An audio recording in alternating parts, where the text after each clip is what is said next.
Halo adik-adik, dalam pembelajaran kali ini kalian akan mengidentifikasi pencernaan pada hewan ruminansia atau sapi. Kemudian, kalian juga akan menuliskan pada sebuah diagram. Sekaligus kalian akan menuliskan proses dalam setiap tahapannya adik-adik. Kita ikuti pembelajarannya bersama-sama. Tahap yang pertama adalah rumput dikunyah di dalam mulut.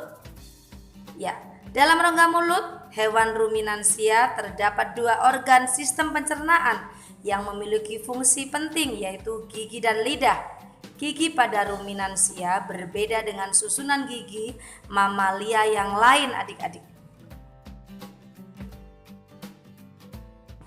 Tahapan berikutnya adalah makanan masuk ke dalam esofagus atau kerongkongan. Ya, dalam saluran organ ini adalah penghubung antara rongga mulut dan lambung. Di saluran ini, makanan tidak mengalami proses pencernaan adik-adik. Tahap berikutnya adalah makanan akan menuju ke rumen atau perut besar. Disinilah terjadi proses pencernaan dengan bantuan mikroba atau bakteri.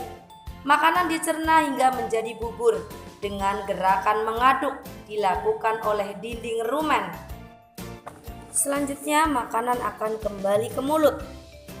Ya, pada saat sapi istirahat, makanan kembali ke mulut dan dikunyah kembali. Setelah dikunyah untuk kedua kalinya, makanan masuk ke dalam retikulum atau perut jala adik-adik. Tahapan berikutnya adalah akan masuk ke dalam retikulum. Ya, di dalam retikulum inilah makanan kembali mengalami proses fermentasi dengan bantuan bakteri anaerob dan protozoa. Di dalam perut ini terjadi proses absorpsi dan penyaringan benda asing yang masuk bersama makanan sehingga tidak masuk ke omasum atau perut kitab. Tahap berikutnya adalah akan menuju omasum. Di dalam omasum, makanan dicerna dengan bantuan enzim pencernaan. Selanjutnya, makanan masuk ke abomasum. Tahap berikutnya akan menuju ke abomasum. Ya, di dalam abomasum inilah yang sebenarnya disebut dengan lambung. Di sini, makanan dicerna dengan bantuan enzim pencernaan pepsin yang dihasilkan oleh abomasum adik-adik. Proses selanjutnya adalah akan menuju usus halus dan anus. Ya, setelah makanan halus dari ruang abomasum, makanan kemudian didorong masuk ke usus halus. Di organ inilah sari-sari makanan diserap dan diedarkan ke seluruh tubuh.